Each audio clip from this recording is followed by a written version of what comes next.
வணக்கம், இது stories from the cosmos. இன்னைக்கு வீடியோவில் வந்து நம்ம கதைகள் நிறையா பேசணும் இனிமே அப்படின்னு முடிவு எடுத்ததுனால மித்தலாஜிக்கல் ஸ்டோரிஸ்குள்ளே போகலாம் அப்படின்ற ஐடியா தான். நம்ம இந்தியன் மித்தலாஜி அதை தாண்டி நம்ம இங்கே கேட்டிருக்கிற புராண கதைகளை தாண்டி வெளி நாடுகளில் இல்லைனா ஒரு வேறு சிவிலைசேஷனுக்குள்ளே போய் பார்க்கணும் அப்படின்னு பார்த்தீங்கன்னா கிரீஸ் அண்ட் ரோம் இவங்க வந்து நிறைய கதைகள் சொல்லியிருக்காங்க. என்னதான் ஈஜிப்ட் தான் ரொம்ப பழமையான சிவிலைசேஷன் அப்படின்னு நம்ம பேசியிருந்தாலுமே க்ரீக்லேருந்து வந்த ஸ்டோரிஸ் நிறைய அந்த நேம்ஸ் எல்லாம் ரொம்ப யூனிக்காக இருக்கும். ரீசெண்டாக ஒரு ஃபியூ இயர்ஸ் முன்னாடி வந்த ஓப்பன்ஹைமருக்கு அப்புறமா வந்து அதில் ப்ரொமீத்தியஸ் பற்றி இன்ட்ரோலேயே சொல்லி தான் அந்த ஸ்டோரியே ஸ்டார்ட் ஆகும் மூவி இல்லையா? ஸோ இன்றைக்கி நம்ம ப்ரொமீத்தியஸ் கதை பேசலாம் அப்படின்றது தான். க்ரீக்கில் அவருடைய இம்பார்ட்டன்ஸ், க்ரீக் ஸ்டோரியில் அவர் எப்படி இன்ட்ரடியூஸ் பண்ணாங்க, அது என்ன கதை அப்படின்றத எக்ஸ்ப்ளோர் பண்ணலாம். ஓகே, கிரீஸ் ஸ்டோரியில் ப்ரொமீத்தியஸை எப்படி இன்ட்ரடியூஸ் பண்ணாங்க, ஏன் கொண்டு வந்தாங்க, எதுக்கு என்ன சொன்னாங்க, ஏன் கொண்டு வந்தாங்க? நல்ல கேள்வி. சரி, ஓகே. கிரீஸ் ஸ்டோரி நம்ம மித்தாலஜி, நம்ம இந்தியன் மித்தாலஜிங்கிறது வந்து ஒரு பெரிய காம்ப்ளெக்ஸான விஷயம். நிறைய காம்ப்ளெக்சிட்டி இருக்கும். கிரீஸ் மித்தாலஜி அவ்வளோ காம்ப்ளெக்சிட்டிலாம் இல்லை. அங்கே வந்து 3 லேயர் ஆஃப் காட்ஸ் இருக்காங்க. 3 layer of gods. First layer of god வந்து முதல்ல இந்த உலகம் எப்படி ஆரம்பிக்கும்னு பார்த்தீங்கன்னா அவங்களோடதில் யுரேனஸும் ஜியாவும். யுரேனஸ்ங்கிறது ஒரு பிளானட், இன்றைக்கி நம்ம பார்க்கலாம் நம்ம பிளானட்டரி சிஸ்டமில் வருதுல்ல, அதுவும் ஜியான்ஸுங்கிறது நம்மளோட எர்த்து கார்டு ஆகும். இவங்க 2 பேரும் சேர்ந்து உருவாக்குறது தான் எத்தினால் ஆரம்பித்து ஒன்றுனா ஏகப்பட்ட காட்ஸ். அப்பலோலாம் வந்து early first generation of gods. So women காடஸும் இருந்தாங்க, மேல் காட்ஸும் இருந்தாங்க. அப்புறம் அதுக்கப்புறமா வந்து பார்த்திங்கன்னா அதுக்கு அடுத்த லேயர் வரும். யுரேனஸுக்கும் ஜியாவுக்கும் பிறக்கக்கூடிய குரோனாஸோட லீனியாலஜி. ஸோ இவங்க 2 பேரும் யார் என்ன பார்த்தீங்கன்னா இவங்கெல்லாம் வந்து காட்ஸ் ஆர் டைட்டன்ஸ். இவங்களுக்கு அடுத்து வரவங்க தான் யார்? ஒலிம்பியன்ஸ். ஃபஸ்ட்டு இருந்தவங்க வந்து காட்ஸு, யுரேனஸு ஜியா, அந்த ஃபஸ்ட் ஜென்ரேஷன் வந்து காட்ஸ். அதுக்கப்புறமா வந்தவங்க டைட்டன்ஸ். ப்ரொமீத்தியஸ்லாம் வந்து டைட்டன். அப்பலோக்கெலாம் வந்து அப்பலோ, ப்ரொமீத்தியஸ், எமித்தியஸ், இவங்க எபிமித்தியஸ், ப்ரொமீத்தியஸ் அண்ட் எபிமித்தியஸ், இவங்க 2 பேர். இவங்களுக்கு அடுத்து வரவங்க இதுலேருந்து அடுத்த தலைமுறை தான் யார்? Olympian katsu, ஜூஸ்லேருந்து. ஸோ அந்த ஜூஸ்லேருந்து இருக்கக்கூடிய கடவுளுக்கு நம்மக்கிட்டே ஈக்குவலன்ட் இருக்குது. ஜூஸ் இல்லைங்க. Okay, yes. ஏன்னா ஜூஸ்னா வேற ஒரு மீனிங்க்கும் போயிடும்ல. ஓ, அது இஸ்ரேல். அந்த இல்ல ஜிஎஸ். ஓகே. ஸோ இதுதான் நம்ம ஊர் Indran, god of thunder. So இவர் ப்ரொமீத்தியஸ் வந்து இவர் யார்? டைட்டன். ஜிஎஸ் எல்லாம் வந்து ஒலிம்பியன் காட்ஸ். இன்னைக்கு நம்ம ஒலிம்பிக்ஸ்னு கொண்டாடுறோம்ல, அதுவே வந்து ஒலிம்பியன் காட்ஸ் அங்கேருந்து வர்றது தான் ஒலிம்பிக்ஸ் அப்படின்ட்டு. அவங்க நடத்தின விளையாட்டு தான். ஆமாம், ப்ரொமீத்தியஸ் நீங்கள் இந்த கதை சொல்ல அதுக்கு ஒலிம்பிக்ஸ்க்கு இருக்கிற சம்மந்தம் அன்ஃபோல்ட் ஆகும். ஸோ ப்ரொமீத்தியஸ் அப்படின்னா கிரேக்கத்தோட மீனிங் வந்து ஃபோர்த் தாட், முன்கூட்டி அறிதல். ஆமாம், முன்கூட்டி அறிதல். எபிமித்தியஸ் அப்படின்னா வந்து லேட்டர் தாட். ஸோ முன்னாடியே செய்கிறது ப்ரீ ஆக்ஷன், போஸ்ட் ஆக்ஷன் அப்படி எடுத்துங்க. இப்போ இவங்க இந்த டைட்டன்ஸை வந்து ஒலிம்பியன்ஸ் எதிர்க்க வர போகிறானுங்க அப்படிங்கிறதெல்லாம் வந்து ப்ரொமீத்தியஸ் வந்து கெஸ் பண்ணிடுறாரு. இவருக்கு வந்து ஃபோர்த் தாட் வந்துடுது, ஆஹா சண்டை ஆக போகுது, இந்த சண்டையில் கண்டிப்பாக அவங்க தான் ஜெயிக்க போகிறாங்க, ஒலிம்பியன்ஸ் தான் ஜெயிக்க போகிறாங்க, டைட்டன்ஸ் வந்து தோக்க போகிறானுங்க, நம்ம சைடு வீக்காக இருக்குதுன்ட்டு இவர் போய் சொல்கிறாரு. யாரும் கேட்க மாட்டாங்க.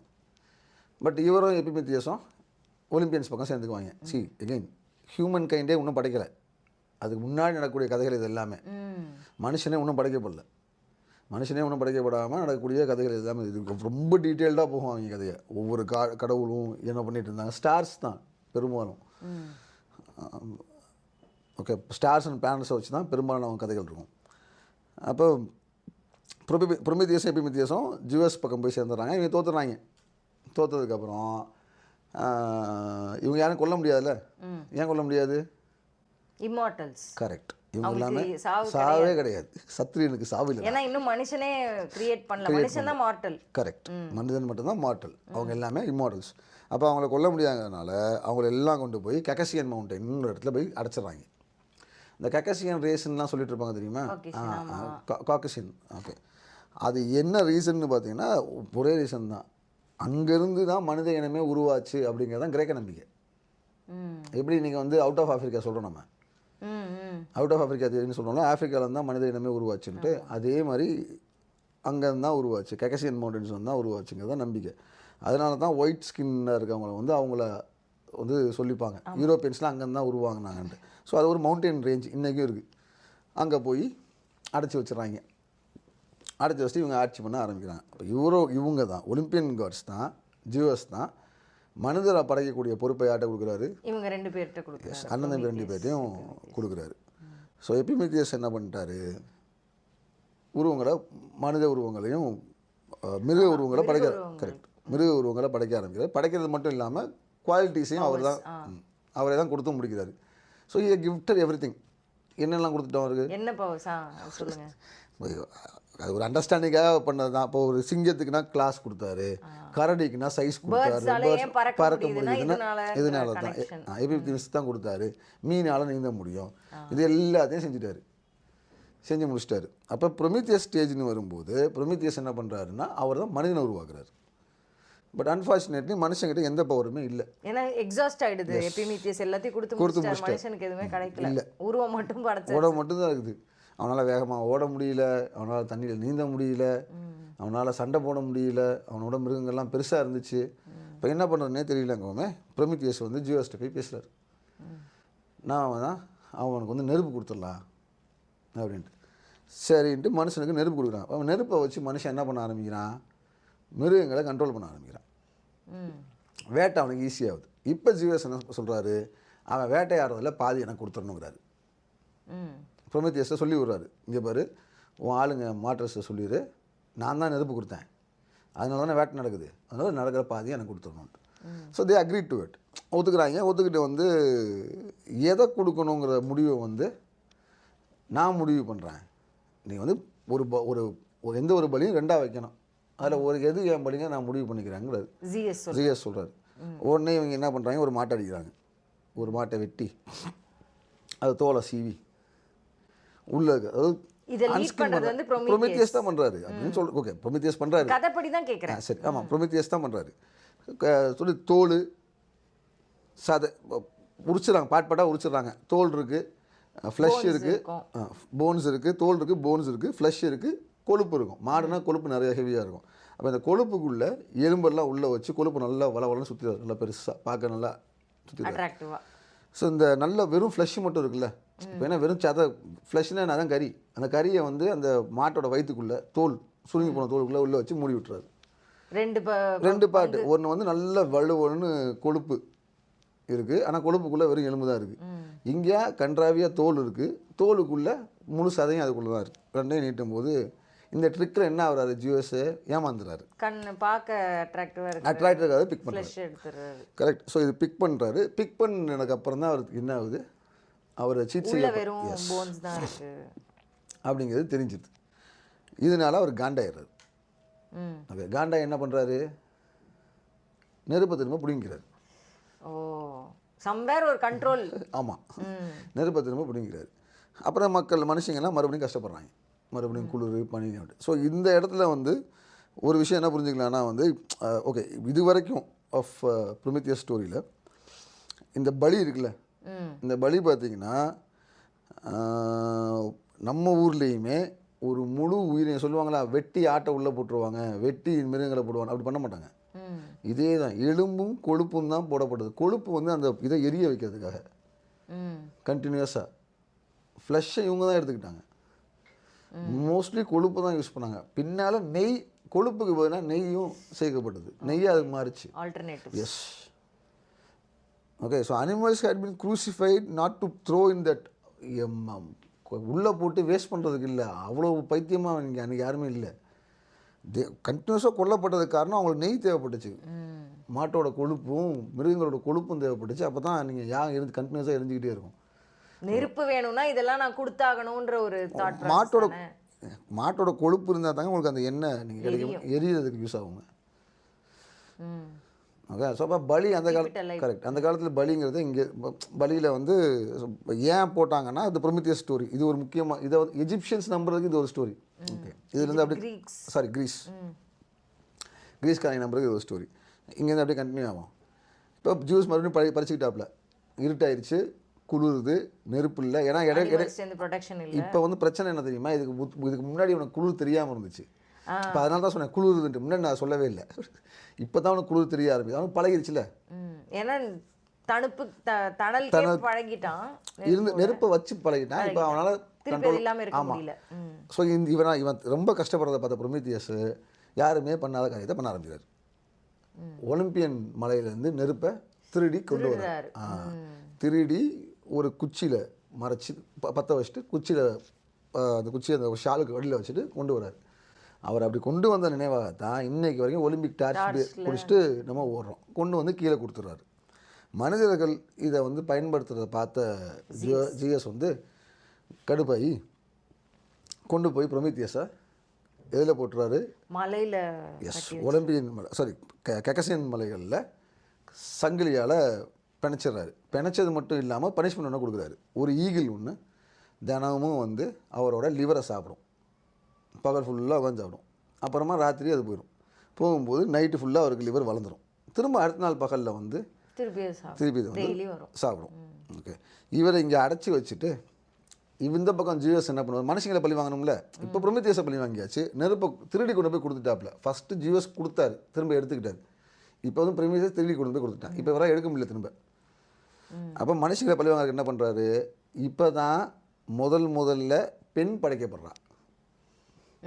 இவ்வளோ கதையிலையும் மனுஷன் அவங்க என்ன யாரை சொல்லிட்டு வருவாங்கன்னா ஆண்களை தான் சொல்லிட்டு வருவாங்க.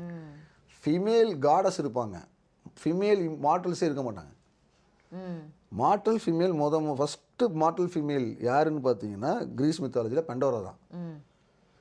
ஸோ என்ன ஜிஎஸ் என்ன பண்ணுறாரு? மனுஷனை பழி வாங்குறதுக்கு அயன் ஸ்மித் காடை கூப்பிட்டு ஒரு அழகான ஒரு சிலையை ஸ்மச் பண்ண சொல்கிறாரு. இரும்பை வச்சு உருவாக்க சொல்கிறாரு. ஓகே, இரும்பினால் செய்யப்பட்ட முதல் உருவம் தான் பண்டோரா. கிரீக் மித்தாலஜியில் மெட்டலால் செய்யப்பட்ட பண்டோரா. இந்த பண்டோரா கிட்ட ஒரு பாக்ஸ் ஒன்று கொடுக்குறாரு. ஜிஎஸ் கொடுத்து எபிமீத்தியஸ்க்கு கிஃப்டாக பண்டோராவையும் அந்த பாக்ஸையும் கொடுக்குறாரு. ப்ரொமீத்தியஸ் வந்து இந்த மாதிரி அரெஸ்ட் ஆகி போகிறப்ப நடக்கும்போது கடைசியாக தம்பி எபிமீத்தியஸை பார்த்து ஜிஎஸ் என்ன கொடுத்தாலும் அக்செப்ட் பண்ணாத அப்படின்னு சொல்லிட்டு தான் தூக்கிட்டு போயிருப்பாங்க. பட் நம்ம ஆள் பெண்டோராவோட அழகில் மயங்கி பெண்டோராவை அக்செப்ட் பண்ணிடுவார். இந்த பெண்டோராவுக்கு வந்து ஒரு பெண்டோராட்ட அந்த பாக்ஸை கொடுக்கும்போது ஜிஎஸ் என்ன சொல்லுவார்? வெட்டிங் கிஃப்ட் அந்த பாக்ஸை கொடுத்து என்ன சொல்லுவார்? எந்த காரணத்தை கொண்டும் இந்த பாக்ஸை நீ வந்து ஓப்பன் பண்ணக்கூடாது. ஐயோ, அப்படி சொன்னாதானே பிரச்சனையே. பண்ணக்கூடாதுன்னு நம்ம அப்படின்னு சொல்லி கொடுத்துருப்பாரு. பட் இந்த பண்டோரா அவங்க கியூரியாசிட்டியை கண்ட்ரோல் பண்ண முடியாமல் ஒரு குறிப்பிட்ட நாளுக்கு அப்புறமா அதை ஓப்பன் பண்ணிடுவாங்க. அதை ஓப்பன் பண்ணதுக்கப்புறமா மனித இனத்தில் வந்து நோய், பொய், பொறாமை, கொலை, இந்த மாதிரி வித்தியாசமான சொல்லி கொடுத்துருக்காரு. திறக்கக்கூடாது ஒன்றுனா வெளியே வர அவரோட ஐடியா என்ன? அந்த பழி வாங்கணும் மனிதனை பழி வாங்க ஐடியா. ஸோ ஒன்றுனா வெளியே வருது. அவங்க டப்புன்னு பாக்ஸை மூடும்போது ஹோப் மட்டும் உள்ளே மாட்டேங்குது. Okay, so what is the Pandora box is having only hope. So அந்த ஹோப்பை மட்டும் பண்டோரா பாக்ஸில் வச்சுட்டு ஹியூமனிட்டி அன்னையிலேருந்து with the hope we are still moving on. இப்படி தான் அந்த கதை போகும். ப்ரொமீத்தியஸ் அந்த பக்கம் கட்டி போட்ட ப்ரொமீத்தியஸை அவரும் சாக மாட்டார், ஏன்னா இம்மார்டல் இல்லை. ஓகே, அவரை வந்து அடுத்த 30,000 வருஷத்துக்கு அப்புறமா ஹெர்குலஸ் மீட்டதாக ஒரு கதை இருக்குது. இல்லை ஜிஎஸ்ஏ வேறு ஒரு விஷயத்துக்காக ஒரு ரிலீஸ் பண்ணுறதா ஒரு கதை இருக்குது. இது வந்து 2 கதை. இந்த மொத்த எபிசோடுமே வந்து பார்த்திங்கன்னா வந்து 600 BCலேயே வந்து ரெக்கார்ட் ஆகிடுது. இப்போ நம்ம ப்ரொமீத்தியஸ் கதையெல்லாம் ஓகே அப்போயே வந்து ரெக்கார்ட் ஆகிடுது. அப்போயே அந்த ரெக்கார்டிங்னா 2-3 ஃப்ராக்மெண்ட்ஸ் கிடைக்குது. அப்போ அதுக்கு முன்னாடியே கதை இருந்திருக்கணும். நடந்திருக்கான்னு தெரியாது, கதை இருந்திருக்கணும். பட் இது நீங்கள் படித்து பார்த்தீங்கனாலே நீங்கள் ஹியூமன் எவல்யூஷனோட அண்டர்ஸ்டாண்டிங்கை க்ரக்ஸாக பார்த்தா புரியலாம். ஃபஸ்ட்டு ஜிஎஸால் நெருப்பு கொடுக்கப்படுது, பின்னால் ஜிஎஸால் நெருப்பு எடுக்கப்படுது, அதுக்கப்புறம் நெருப்பு இல்லவே இல்லை. அப்புறம் ப்ரொமீத்தியஸ் நெருப்பை திருடி கொண்டு வந்து கொடுக்குறாரு.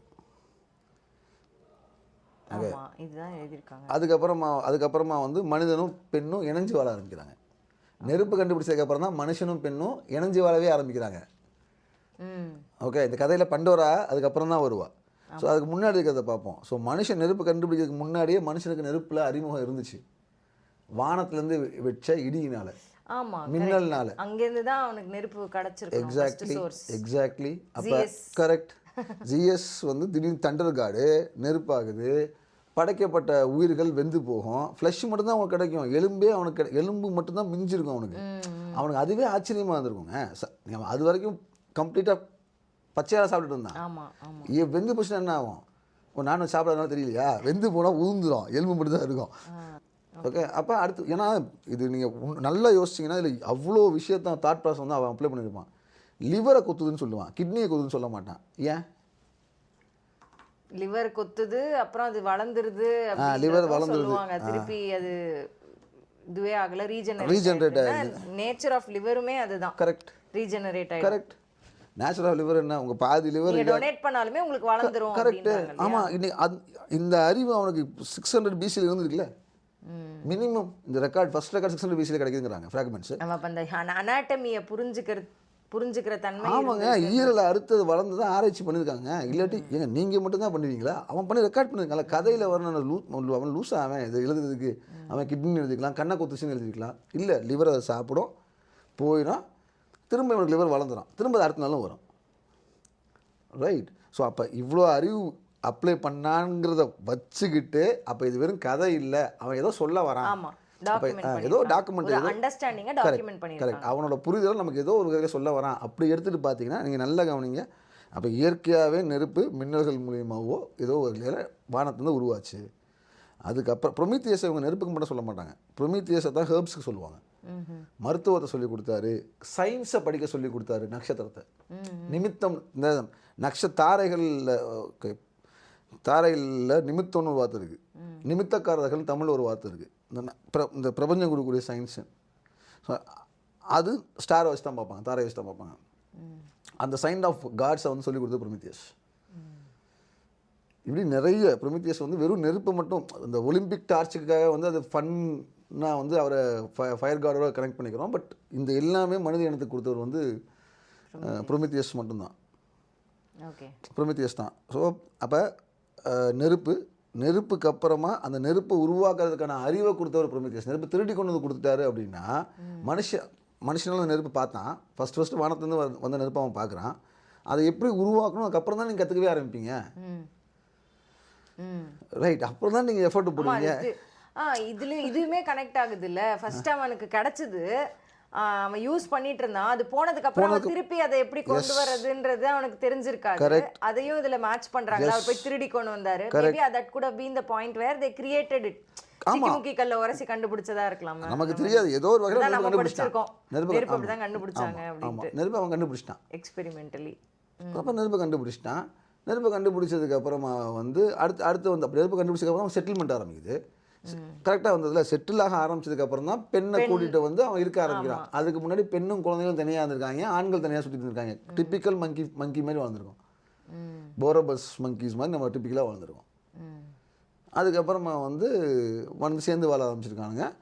அதுக்கப்புறமா ஆப்வியஸாக தானே வந்ததுக்கப்புறம் ஃபஸ்ட்டு ஆம்பளைக்கு மட்டும் இருப்பாங்க. இப்போ ஒரு பெண் வந்ததுக்கப்புறம் அவனுக்கும் மிச்சம் கொடுத்து அவன் தனியாக அங்கே டைம் ஸ்பெண்ட் பண்ணணுங்கிற பிரச்சனை ஆரம்பிச்சுருக்கோம். Okay, the female things will start, issues ஆரம்பிக்குது. இப்போ பண்டோரா வந்ததுக்கப்புறம் ஒவ்வொரு பிரச்சனையாக ஆரம்பிச்சுது. ஹோப் மட்டும்தான் மிச்சமாக இருந்துச்சு. இன்னைக்கும் பண்டோரா பாக்ஸுங்கிற டேர்ம் நம்ம யூஸ் பண்ணுறோம்ல. இன்னைக்குமே ஒன்றும் இல்லை, ஒரு சின்ன ஸ்கூல் ஸ்போர்ட்ஸ் டே ப்ரோக்ராமில் கூட டார்ச் ஏற்றி ஸ்டார்ட் பண்ணுறது தான் ஃபஸ்ட்டு விஷயமா நடத்துகிறாங்க. எஸ், அந்த அளவுக்கு வந்து அந்த ஒரு கதையில இருந்த ஒரு கருவோ ஒரு விஷயமோ வந்து டிராவல் ஆகிட்டே வருது நம்ம கூட.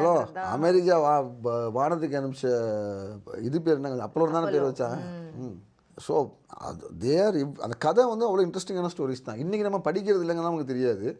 பட் எஜிப்சியன் ஸ்டோரிஸ், இவங்க கதையை விட எஜிப்சியன் ஸ்டோரிஸ் இன்னும் இன்ட்ரெஸ்டிங்காக இருக்கும். இது ஃபேமஸாக இருக்குது. இது ஏன் ஃபேமஸ்ன்னு கேட்டிங்கன்னா, ஏன் ஃபேமஸ்ன்னு கேட்டிங்கன்னா, நம்மளா வெள்ளைக்காரன் தான் ரொம்ப நாள் ஆட்சி பண்ணா. கிரீஸும் ரோமும் வந்து Europeans. So they believe that they are the mighty people. So அவங்க கதையில் வந்து எஃபர்ட் போட்டாங்க, அது தெரியணும்னு எஃபர்ட் போட்டாங்க. இப்போ நீங்கள் நெட்ஃப்ளிக்ஸில் மோசஸ்க்கு ஒரு டாக்குமெண்ட்ரி இருக்குது, பாருங்க. அது ஓகே, ஃபுல் ஃப்ளெஜ்டாக மோசஸை பற்றி அவங்க பேசியிருப்பாங்க. ஒரு ஆல்மோஸ்ட் 3.5 மணி நேரம் டாக்குமெண்ட்ரி அது. ரைட், நல்லா படித்து பிஹெச்டி வாங்கின மக்கள் இன் டீட்டெயிலாக இன்றைக்கி இருக்கக்கூடிய ஹிஸ்ட்ரியை வச்சு பேசியிருக்க மாட்டாங்க. எக்ஸோலெக்ஸையும் அந்த முன்னாடி இந்த விஷயங்களையும் அப்படியே எடுத்து பண்ணியிருப்பாங்க. இது ஏன் அவங்க பண்ணணும்? பணம் இருக்குது, அடுத்த தலைமுறைக்கு இதை இன்னும் கொஞ்சம் சிம்பிளிஃபைடாக எதெல்லாம் தேவையோ அதெல்லாம் கொண்டு போகணும். இப்போ தேவையில்லாத விஷயங்கள் வந்து நீங்கள் புக்குக்குள்ளே இருக்கும், ஒமிட் பண்ணிடலாம். பண்ணிடுவோம். ஆமா, இந்த ஸ்டாண்டர்டுக்கு இது நீங்க படிக்க தேவையில்லை அப்படின்னு அந்த பேஜை ஒமிட் பண்ணிடுவாங்க. ஸோ நீங்கள் இன்வெஸ்ட் பண்ணும்போது அந்த ரிலீஜனும் சரி, அந்த நம்பிக்கையும் சரி, புதுசாக வந்து அது அண்டர்ஸ்டாண்டிங் குள்ள போகும். ஆமா, தாட் process குள்ள merge ஆக ஆரம்பிக்கும். கரெக்ட், ரீக்ரியேட் ஆகி வந்துக்கிட்டே இருக்கும். அதுக்கு நீங்கள் அதுக்குனால அவங்க அதை ஃபேமஸ் ஆகிட்டு வந்துட்டே இருந்தாங்க. இப்போ நீங்கள் அப்போலோஸ், இப்போ நீங்கள் கிரீஸை பற்றி படிப்பீங்க, அதுலேருந்து உங்களுக்கு வந்து டிஃபால்ட்டாக இதெல்லாம் பேகன் ரிலீஜன்ஸு, இதுக்கப்புறம் கிறிஸ்டியானிட்டி வந்துச்சு. ஏன்னா கிறிஸ்டியானிட்டி வந்து ரோமன் எம்பையர்ஸ் தானே ஸ்ப்ரெட் பண்ணாங்க. Constantine okay, Roman empire. அப்போ ரோமுக்கு முன்னாடி என்ன இருந்துச்சுன்னா கிரீஸ் இருந்துச்சு. So it is easy for them இல்லையா? நானும் அதே ரேஸ் தான், நானும் அதே குரூப். ஐடென்டிட்டிக்கான ஒரு விஷயமா தான் இது இருக்கு இல்லையா? இன்றைக்கும் அவங்க தானே வந்து வேர்ல்ட் பாலிடிக்ஸை டாமினேட் பண்ணுறாங்க. என்னைக்கு ஆஃப்ரிக்கா டாமினேட் பண்ணுதோ அன்னைக்கு வந்து அவங்க கதை இருக்கும், அவங்க கதை இருக்கும். இந்தியா விஸ்வகுரு மாறிச்சுன்னா நம்ம கதை இருக்கும். அவ்வளோதான். ஸோ கதையும் நம்மளுடைய இடத்துக்கான ஐடென்டிட்டியும் ரொம்ப க்ளோஸ்லி கனெக்டட் அப்படின்னு நம்ம புரிஞ்சுக்கலாம். கரெக்ட். ஆனால் உலகத்தோட முதல் கதைகள் நீங்கள் பார்த்தீங்கன்னா எஜிப்ட்லேருந்து ஆரம்பிக்குது. Recorded stories. அந்த ஸ்டோரிஸ் எல்லாமே அங்கேருந்து தான். ரொம்ப அழகான ரெக்கார்ட்ஸு. அவங்க தே ஹாவ் அ கான்செப்ட். உலகம் எப்படி உருவாச்சு, இப்போ நம்ம ப்ரொமித்தியஸ் கதையுமே உலகம் எப்படி உருவாச்சு, மனுஷனுக்கு நெருப்பு எப்படி கிடச்சிது, மனிதன் தான் வாழ்வியல் எப்படி அமைச்சிக்கிட்டான். இப்போ நீங்கள் பாருங்க, பெண்ணே படைக்கப்படலை, அப்புறம் தான் பெண் படைக்கப்பட்ட. வாய்ப்பு இல்லைல்ல, ஆண் குரங்கும் பெண் குரங்கும் தானே இருந்துச்சு. அப்போ ஆணும் பெண்ணும் தானே இருந்திருப்பான். அப்படி இல்லை, ஆண் கூட்டமாக தனியாக வாழ்ந்தான். நீங்கள் ஒரு ஃபேமிலி செட்டப் இல்லைனா இந்த மாதிரி ஒரு நீங்கள் கிரீஸை நீங்கள் சொசைட்டியை புரிஞ்சுக்கணும்ல. அலெக்சாண்டர் காலத்தில் அலெக்சாண்டருக்கே வந்து பாய் ஃப்ரெண்டு தாங்க இருந்தான், கேர்ள் ஃப்ரெண்ட் பொண்டாட்டி கிடையாது. அவன் இறந்து போய் ஒரு வாரத்தை இறந்து வர போயிடுவார், அது தெரியுமா? அவரைத்தான் கொல்லுவாங்க, அலெக்சாண்டரை கொல்ல முடியாது. அலெக்சாண்டரோட காதலன் தான் கொல்லப்படுவார். அந்த சோகத்தில் தான் இவர் இறந்து போவார். நீங்கள் ரோமன் ஹிஸ்ட்ரி எடுத்து படிங்க, சீசஸை பற்றி படிங்க, நீங்கள் கிரீஸ் ஹிஸ்ட்ரி எடுத்து படிங்க. அங்கே வந்து சமூகம் வேறு மாதிரி இருந்துச்சு. பெண்கள்ங்கிறவங்க வந்து அவங்களுக்கு குழந்தை பெற்றுக்கிறதுக்கு மட்டும்தான் இருந்தாங்க. இன்டலெக்ட் கனெக்ட், எமோஷ்னல் பாண்டிங்கிறது வந்து ஆணுக்கும் தான் இருந்துச்சு, பெண்ணுக்கும் தான் இருந்துச்சு. அது ஒரு வேறு மாதிரி ஒரு சொசைட்டி. அப்போ அந்த சொசைட்டிக்கு நீங்கள் கதை சொல்கிறீங்க, கதை நீங்கள் அந்த சொசைட்டிக்கு சொல்கிறீங்க. அப்போ அன்னைக்கு இருக்கவங்க ஏற்றுக்கிற மாதிரி சொல்லணுன்னாலுமே நீங்கள் ஆண்கள் மட்டும் இருக்கக்கூடிய சொசைட்டி தான் பேச முடியும். ஏன்னா அவனை பொறுத்த வரைக்கும் இன்டெலெக்சுவல்ங்கிறது ஆண்களை மட்டும்தான் இருந்தாங்க. ரோல்ஸை பிரித்து கொடுத்துருந்தாங்க. கிரீஸ் சொசைட்டிக்கு நான் சொல்கிறேன். இதே காலகட்டத்தில் தமிழ் சொசைட்டி வேறு மாதிரி இருந்துச்சு. 600 BC, ஆமாம் 600 BC 700 BCயில் கிரீஸ் இப்படி கதை எழுதிட்டு இருக்கும்போது நம்ம வேறு மாதிரி இருந்தோம். நம்மகிட்டே கதை இருக்குது. இப்படி கடவுள் பற்றின கதைகளில் இதே காலகட்டத்தில் வாழ்வியலுக்கான கதைகள் இங்கே இருக்குது. நம்ம வேறு கதைகள்லாம் வச்சுருக்கோம். Okay okay sure. இன்றைக்கி நம்ம வந்து ப்ரொமீத்தியஸ் பற்றி எக்ஸ்ப்ளோர் பண்ணோம், கிரீக் மித்தாலஜிலேருந்து. தொடர்ந்து இன்னும் அதே காலகட்டத்தில் இப்போ நீங்கள் சொன்னீங்க நம்ம சைடும் நிறைய கதைகள் இருந்துச்சு அப்படின்னீங்க, அதெல்லாமும் நம்ம தொடர்ந்து எக்ஸ்ப்ளோர் பண்ணலாம். ஒவ்வொரு காலகட்டத்திலையும் என்ன மாதிரியான கதைகள் பரப்புனாங்க அப்படின்றது தொடர்ந்து பேசலாம். இன்றைக்கி வீடியோ வாட்ச் பண்ணதுக்கு ரொம்ப நன்றி. மீண்டும் இன்னொரு வீடியோவில் சந்திக்கலாம். தேங்க்யூ.